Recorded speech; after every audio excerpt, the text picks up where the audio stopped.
In an unguarded moment on a Himalayan mountainside, David Irvine Hallida's life was endowed with purpose and direction. Apparently, he'd stuck his head into a village schoolhouse and saw children struggling to study in the dark. He went home and he developed a safe, efficient, environmentally friendly, and affordable lighting system for the millions of people who live off the power grid.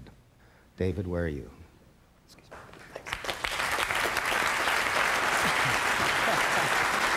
Thanks very much. Can we have the lights out, please? Thank you very much. In order to appreciate light, you have to know what dark is. This is a 1 watt white light emitting diode, okay? 1 watt.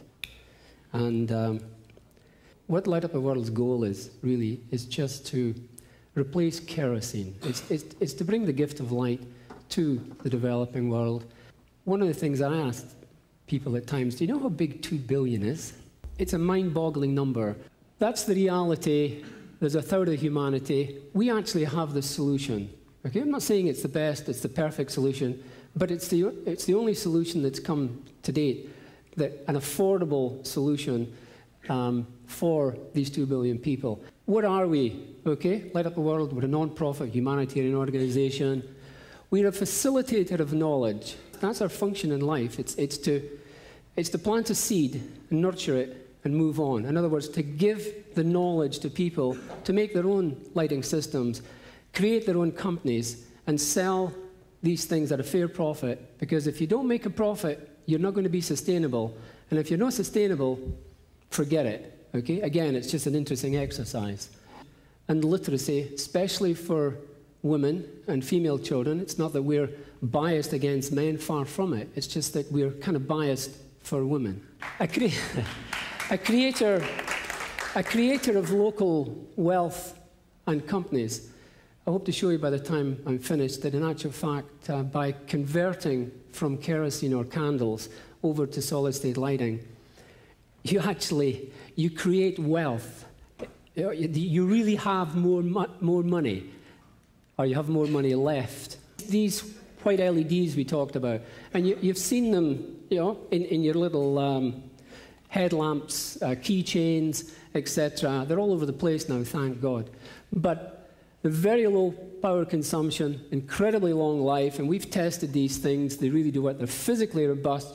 We've dropped our lamps, like this little guy, five floors onto concrete. It was actually a mistake the first time, and when we realized it didn't actually break, we tried it again.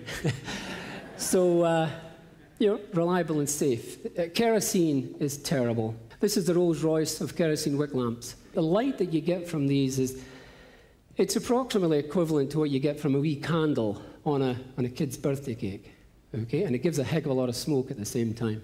I won't bother you too much with lots of detail, but just look at the red, okay? I mean, I didn't make up that statistic, but that's the kind of environment that many, and I mean like 90% or so, of these 2 billion people live every day of their lives. If you take a 100-watt bulb, burn it for 10 hours, the total amount of light you get, that's about how much light the average home would get in a whole year in the developing world. And it also turns out that when you take an average over the whole world, that poor people actually pay around $100 US a year for lighting, and they get less, they get about 0.2% of the light that we get when we spend $100 US. That's what our kind of first lamps look like. Each one of these wee bulbs there, which is actually just one of these little guys, we call it a 0.1 watt diode. So if you get 9 of them, we just call it a 1 watt lamp, okay? We've used water. That's a 200 watt system, okay? A 200 watt, we lit a village of 37 homes, and each home had 3 1 watt lamps, and it's terrific. The actual generator was made in Nepal. A gata, it's kind of a grinding mill for grinding grain.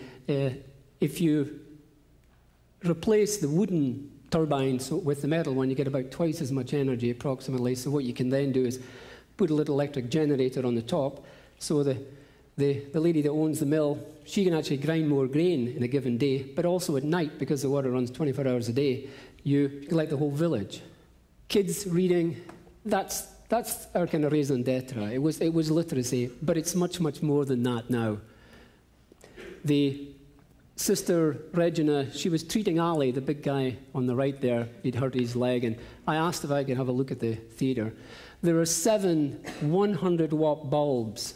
That's about 680 of heat and about 20 of light, and it's 46 degrees Celsius plus outside. We just screwed 6 of our wee 1-watt lamps together and shone on the table and said to her, "What do you think?" She says, "You know, Dave, I could do 95+% of all my operations with just that little thing you've put together in 2 minutes."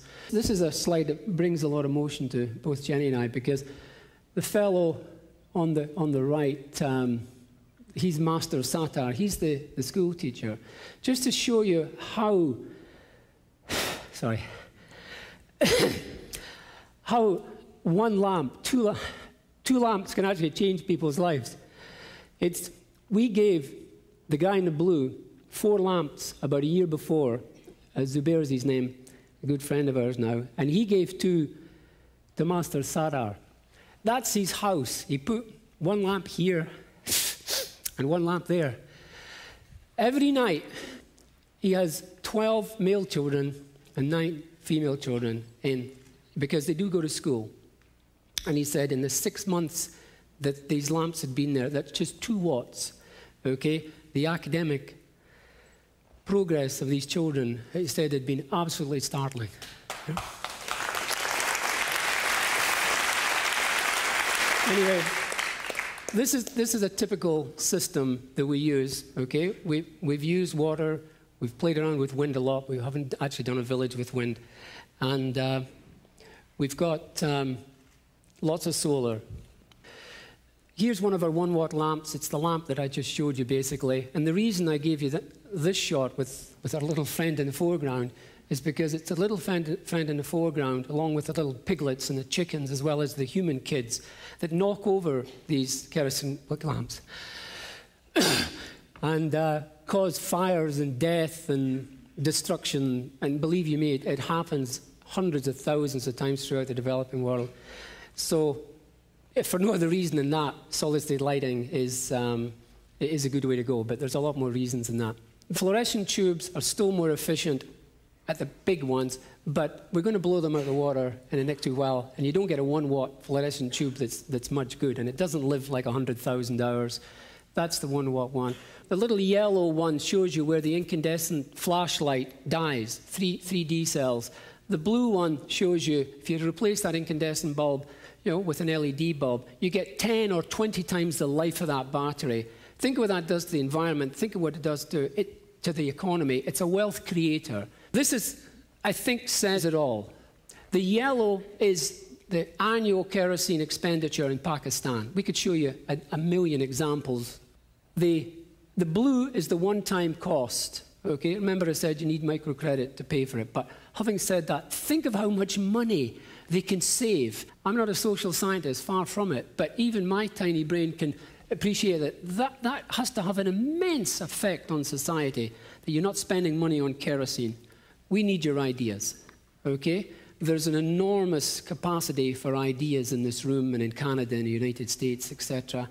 We need all the help we can get. And I'm not speaking about asking for money. We just need people to give us ideas, to introduce us so that we can get on with our job, because we're a very small organization. But remember, I said, we're seed planters, okay?